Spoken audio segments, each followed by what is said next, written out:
So Pauline Hanson is at it again.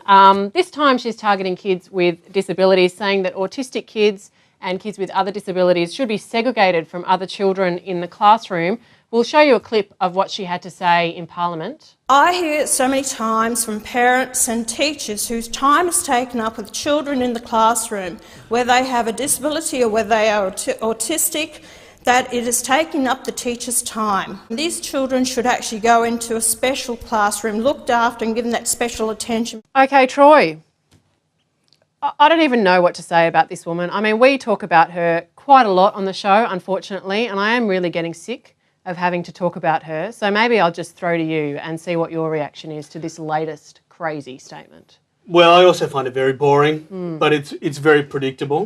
That's what all of the media and the mainstream political parties are interested in when Hanson will next say something stupid, right? And so again, she said something stupid, something offensive about excluding autistic students from school classroom, and it's what we expect from Hanson over the last 20 years. There's no surprise in it at all, and really, it's probably not the most offensive thing that she said in 20 years. I mean, she was like a Twitter troll before Twitter, and she's continued on in a very similar vein.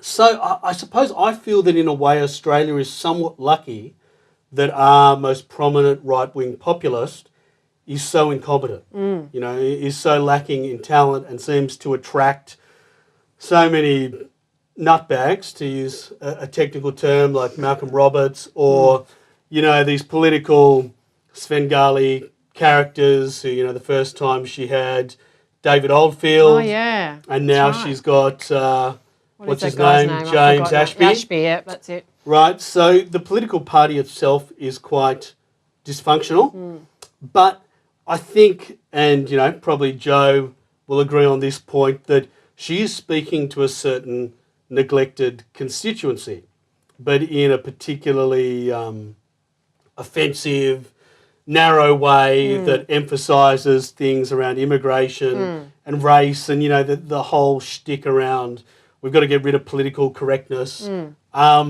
And this was just another episode in the kind of Hanson melodrama that we've had for the last 20 years. Yeah. And I did listen to quite a lot of her speech, not just that little cutaway from it. And I think there were some other things she said that were even stupider.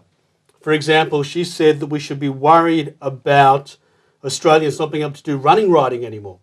Right? And that was a big problem. The future of education, you know, we need high standards of literacy, so people need to do running writing. And you think that maybe coding and typing would be ahead of running writing. Yeah. And then she also said that there was a big problem if you had blackouts in Queensland and your staff at the fish and chip shop couldn't do basic arithmetic.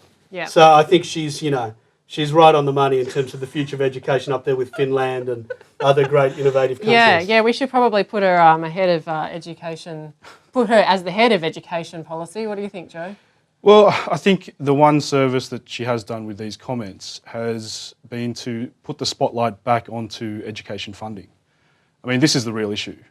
You will have some people where Hanson's remarks actually resonate. Yes, our resources are stretched.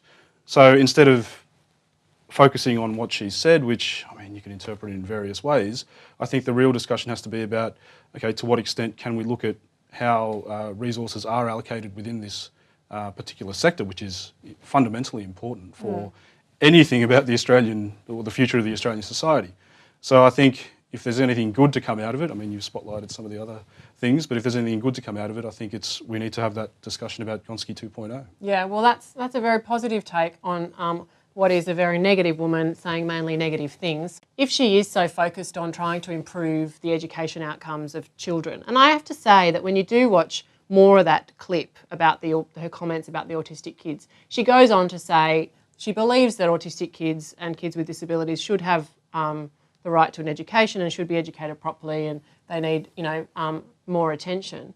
So in a way, I mean, I don't want to say that her heart's in the right place because I really don't like her, but in a way, what she really should have said was, look, you know, if there is an issue in the classroom because there aren't sufficient teaching resources to be able to give all the kids the attention they need, put more money into the classroom. You know, get more teachers, fund more teachers. I mean, her solution is always about segregating, and this is her next sort of targeted group. You know.